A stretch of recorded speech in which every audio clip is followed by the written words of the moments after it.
아담 윌리엄스는 평범한 남자였습니다. 평범한 직장인이었고 평범한 사무실에서 평범한 월급을 받았죠. 그의 삶은 말 그대로 지극히 평탄했습니다. 그의 앞에 SCP-101이 나타나기 전까지는요. 자, 본격적으로 이야기에 들어가기에 앞서서 좋아요와 구독 버튼을 눌러주세요. 그리고 앞으로 올라올 소름 돋는 SCP 재단의 이야기들을 놓치지 않게끔 알람 설정도 꼭 부탁드립니다. 어느 날 밤 아담 윌리엄은 상사의 전화를 받습니다. 아담 씨? 전화 너머로 상사의 목소리가 들려왔죠. 아담 씨가 이번에 스리랑카에서 특별한 가방 하나만 좀 가져왔으면 하는데. 특별한 가방이요? 당황한 아담은 다시 되물었죠. 네, 그냥 가방이요. 이상하게 생각하지 말고 그냥 특별 휴가라고 생각해요. 스리랑카 멋있잖아요. 비용은 내가 모두 댈 테니 가서 가방 하나만 좀 가져와요. 아담은 설득당했죠. 좋아요. 언제 떠나면 되죠? 내일 아침이요. 다음날 아침 아담은 전용기를 타고 스리랑카로 떠나게 되죠. 아담은 고작 특별한 가방 하나 때문에 자신을 스리랑카로 보내버린 상사가 원망스러웠습니다. 하지만 당장 누리고 있는 것들은 꽤 괜찮았습니다. 우선 그는 전용기를 타고 있었죠.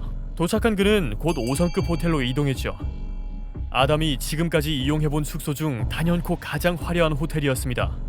다른 건 몰라도 이 부분은 만족스러웠죠. 잠시 후 곧 아담의 상사는 전화를 통해 가방과 관련된 정보를 일러줬습니다. 구체적인 장소와 시간까지 전달해줬죠. 곧이어 리무진 한 대가 아담을 태우러 호텔 앞에 도착했고 아담은 지정된 장소로 이동했습니다.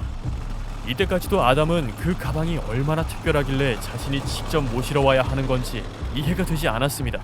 가방 하나 배달할 방법은 많은데 말이죠. 목적지에 도착하자 리무진에서 내리는 아담이 도착한 곳은 한 창고였죠. 허름한 창고의 벽 쪽에는 수상쩍은 남자 한 명이 서 있었습니다. 남자 옆에는 파손 주의가 쓰여져 있는 상자 하나가 놓여 있었죠. 아담은 인사 대신 고개를 까딱하고 상자 안을 들여다봤습니다. 마침내 그 가방을 만난 것이죠. 책가방처럼 생긴 그 가방은 부피가 그리 크지 않았지만 물건은 꽤 많이 들어갈 것으로 보였습니다. 전체적으로 노란 재질의 갈색 손잡이가 있었고 가운데에는 지퍼로 처리돼 있었죠. 아담이 그 가방을 꺼내려고 시도하던 찰나 남자가 황급히 아담을 막아섭니다. 안 됩니다. 상자채로 가져가시죠. 살짝 자존심 상한 아담은 제가 알아서 할게요 라고 답하더니 맨손으로 가방을 상자에서 꺼내든 후 리무진으로 돌아갔습니다. 그렇게 아담은 창고를 유유히 떠났죠. 이때 아담이 잔뜩 겁에 질린 남자의 얼굴을 봤다면 좋았을 텐데요. 만약 그랬다면 아담이 지금까지 살아있었을지도 모르겠군요. 호텔에 도착하자마자 상사에게 전화를 거는 아담. 가방은 잘 챙겼습니다. 그러자 긴장한 보스의 목소리가 들려왔습니다. 좋아요. 좋습니다. 잘하셨고 가방도 목숨도 꼭 잘 챙겨오시길 바랍니다. 네, 알겠습니다. 아담은 그날 밤 비행기 일정을 앞두고 호텔에서 샤워를 하고 있었죠. 침대 위에 가방을 올려다 둔 채로요. 가방은 이상하게 무거웠지만 정직했던 아담은 가방 안을 살펴보지는 않았습니다. 다른 사람의 가방을 뒤져보는 것이 실례라고 생각했죠. 샤워를 마치고 나온 아담은 수상한 점들을 발견합니다.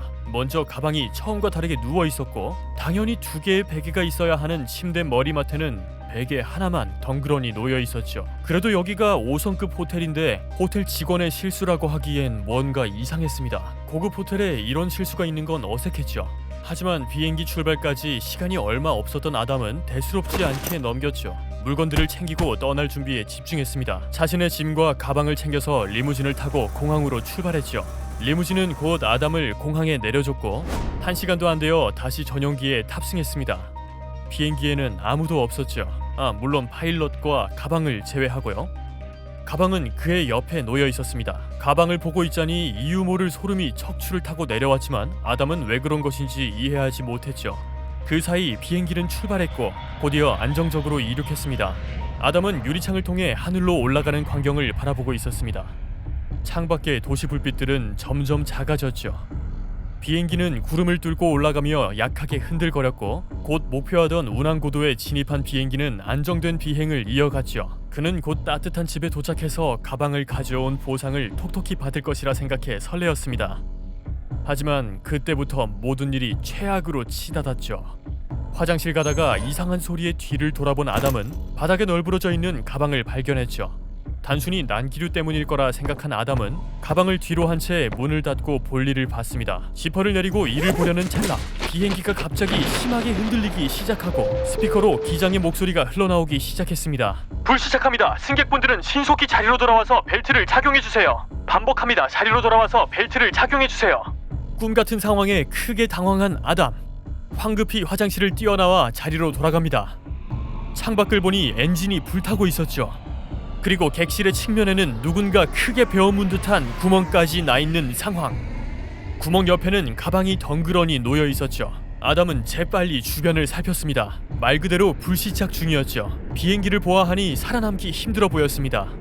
아담은 어떻게든 살아보려고 주변을 뒤졌고 운 좋게도 짐칸 쪽에 있는 낙하산을 발견했습니다. 비행기가 덜컹거리며 추락하는 와중에 아담은 낙하산을 손에 넣었죠. 그리고 아무 생각 없이 가방을 집어들고는 낙하산을 메고 비행기의 구멍을 통해 밖으로 뛰어내렸죠. 그렇게 그는 자유낙하를 시작했습니다. 그는 비행기로 시선을 돌리면 공중에서 회전할까봐 땅만 바라봤죠. 곧이어 그는 등 쪽으로 손을 뻗은 후 낙하산을 잡아당겼습니다. 마침내 낙하산은 펼쳐졌고 그는 아주 안정적인 속도로 낙하하기 시작했죠. 이렇게 그는 살아남았습니다. 믿기지 않는 온갖 꿈같은 시련들을 이겨낸 것이죠. 게다가 아담은 끝까지 가방을 사수했습니다. 그의 상사는 이 모든 사건을 이겨낸 아담에게 충분한 보너스를 줘야 할 것입니다. 말 그대로 죽을 뻔했죠. 그런데 갑자기 가방 속에서 움직임이 느껴집니다. 생명체 같은 것이 들어있는 느낌이었죠. 잔뜩 공포에 질린 아담이 소리를 지른 찰나 가방 상단의 지퍼가 스스로 열리기 시작하는데요. 지퍼가 열리자 짐승의 입에서나 볼 수 있을 법한 날카로운 이빨과 징그럽게 긴 혀가 그를 감싸기 시작했습니다. 아담은 공중에서 비명을 지르며 낑낑거렸죠. 결국 가방은 그의 어깨를 물며 아담을 공격하기 시작했습니다. 목이 찢어져라 비명을 질러대던 그는 더욱 빠르게 땅을 향해 곤두박질치기 시작했죠. 그리고 그는 팔 하나가 가방에 의해 떨어져 나갔다는 것을 깨닫습니다. 그렇게 그는 땅으로 내리꽂혔고 자신에게 남은 삶의 마지막 몇 초 동안 자신에게 이런 업무를 맡긴 멍청한 그의 상사를 저주했죠. 그렇게 아담은 땅에 떨어져 낙사합니다. 그리고 며칠 뒤 SCP-101이 발견되었죠. 아담의 상사는 비행기의 추락 지점을 찾을 수 있었고 저희도 SCP-101을 발견할 수 있었습니다. SCP-101과 함께 이미 죽은 지 한참 지난 아담의 시체도 발견되었죠. SCP-101은 현재 제19기지 지하 2층에 있습니다. 표준 시설 크기에서 조금 더 보강된 콘크리트 방 내부에 방화 기능과 잠금 장치가 있는 서류 박스 내에 보관 중이죠. 한편 비행기의 추락은 SCP-101이 비행기 내부의 전선과 기계 장치들을 씹어먹어서 발생한 것으로 결론이 났습니다. 이로 인한 기계 오작동이 통제 불능의 상황을 만든 것이죠. SCP-101은 스스로 이동하진 못합니다. 그러나 내부에서의 움직임 때문에 조금씩 움직일 수는 있죠. 이후의 연구에 따르면 SCP-101의 물건 섭취량에는 한계가 없다고 합니다. 여기에는 종이류, 하수 및 오물, 금속, 음식물 찌꺼기, 기름 등의 물질과 다른 어떤 생명체도 소화하지 못하는 물질들 등이 포함됩니다. 이에 과학자들은 SCP-101이 유해물질 폐기에 이상적이라는 점에 동의합니다. 또한 SCP와 관련된 부산물 제거도 가능하죠. 이 프로젝트의 지속과 관계없이 몇몇 과학자는 이 방법을 꼭 따라야만 합니다. 기록에 따르면 SCP-101은 10명의 사상자를 발생시켰고 3명의 무고한 생명을 앗아갔죠. 아담 윌리엄스와 나머지 2명의 희생자가 수사 대상이었습니다. 먼저 희생자로 여겨지는 사라 존스는 10년 전 교사로 살아가고 있었습니다.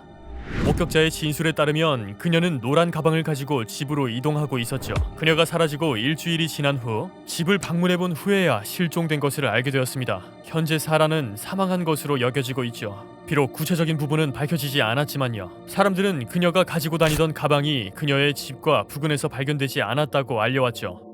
그 다음 어린 소녀였던 에이미도 SCP-101의 또 다른 희생자로 여겨집니다. 에이미의 부모님은 에이미가 쇼핑몰에서 사라졌다고 신고했고 현재까지도 발견되지 않았습니다. 에이미의 부모님은 쇼핑몰 내부의 가방 전시관에서 에이미를 마지막으로 봤다고 이야기했습니다. 이후 증거사진 분석 결과 SCP-101이 선반 위에 전시 중인 것을 확인할 수 있었죠. 이에 수사관들은 에이미가 SCP-101에 의해 희생된 것이라고 결론 내렸습니다. 물론 이는 공개된 사실이 아니지만요. 공식적으로 에이미와 사라 존슨 모두 여전히 알 수 없는 이유로 인한 행방불명 상태입니다. SCP-101은 당연히 사회에 위험한 존재입니다. 한편 개체의 기원과 나이는 알려진 바가 없죠. 그러나 SCP-101에서 채집한 실오라기 한 호를 분석한 결과 15세기 무렵 사용되었던 섬유라고 확인된 적은 있습니다. 이에 따르면 SCP-101은 600년 이상 된 개체로 볼 수 있습니다. 연구원들은 SCP-101이 해당 시기에 알맞은 형태의 디자인으로 외형을 스스로 바꿀 수 있을 것이라 여기고 있습니다. 지금의 외형은 1800년대에는 어색한 디자인일 수 있기 때문이죠. 그러나 오늘 제가 소개해드린 SCP-101은 빈약한 데이터 때문에 여전히 수수께끼가 많이 남아있는 알 수 없는 개체 중 하나입니다.